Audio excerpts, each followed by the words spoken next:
মানবিক টিম ও নিরাপদ খাদ্য চাই সংগঠনের যৌথ উদ্যোগে শীতার্ত মানুষের মাঝে কম্বল বিতরণ করা হয়েছে। আজ মঙ্গলবার সন্ধ্যায় রাজধানীর কামরাঙ্গীরচর কয়লার ঘাট এলাকায় এই মানবিক কার্যক্রম অনুষ্ঠিত হয়। কম্বল বিতরণ অনুষ্ঠানে উপস্থিত ছিলেন নিরাপদ খাদ্য চাই সংগঠনের সাধারণ সম্পাদক, নোয়াখালী জেলা সমিতির ধর্ম বিষয়ক সম্পাদক মঞ্জু আনোয়ার হোসেন, সংগঠনের অন্যতম নেতা মাসুদ তোফায়েল বাশার এবং গণ অধিকার নেতা আলাউদ্দিন আজাদ সহ বিভিন্ন সামাজিক ও রাজনৈতিক সংগঠনের নেতৃবৃন্দ। অনুষ্ঠানে নিরাপদ খাদ্য চাই সংগঠনের সাধারণ সম্পাদক আব্দুর রহিম বাচ্চু বলেন, আমরা প্রতি বছরই এ ধরনের সেবামূলক কার্যক্রম পরিচালনা করে থাকি। কিছুদিন আগে গরিব, দুস্থ ও অসহায় শিশুদের মাঝে শীতবস্ত্র বিতরণ করেছি। পাশাপাশি প্রতি বছর জেলেদের মাঝে কম্বল বিতরণ করা হয়। আমরা চাই সমাজের সকল সংগঠন এ ধরনের মানবিক উদ্যোগে এগিয়ে আসুক এবং মানুষের পাশে দাঁড়াক।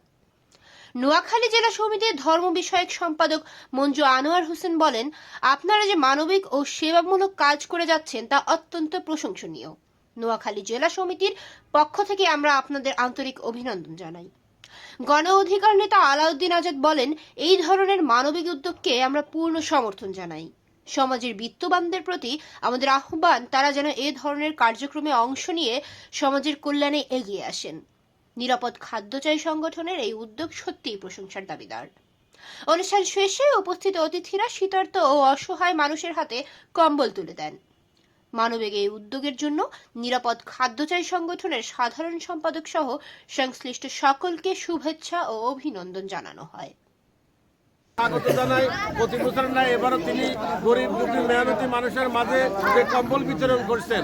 আমাদের তোফায়েল ভাই আছেন, আমাদের আলাউদ্দিন ভাই আছেন, আমাদের আনোয়ার ভাই সহ এই উদ্যোগ দেখি যেন অন্যরা উৎসাহিত হতে পারে, সেজন্য আমাদের এই সমাবেশ এবং আমরা সবাইকে আহ্বান করব এই দেশের মানুষের জন্য যেন উদ্যোগটা আগেই আসতে পারে। সবাইকে ধন্যবাদ, আপনাদেরকেও ধন্যবাদ। আমাদের মুরব্বীকে আজকে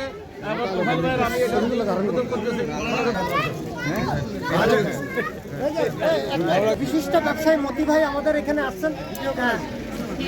বিশিষ্ট ব্যবসায়ী আমাদের মাঝে আসছেন। উনি আমাদের অনেক শুভাকাঙ্ক্ষী এবং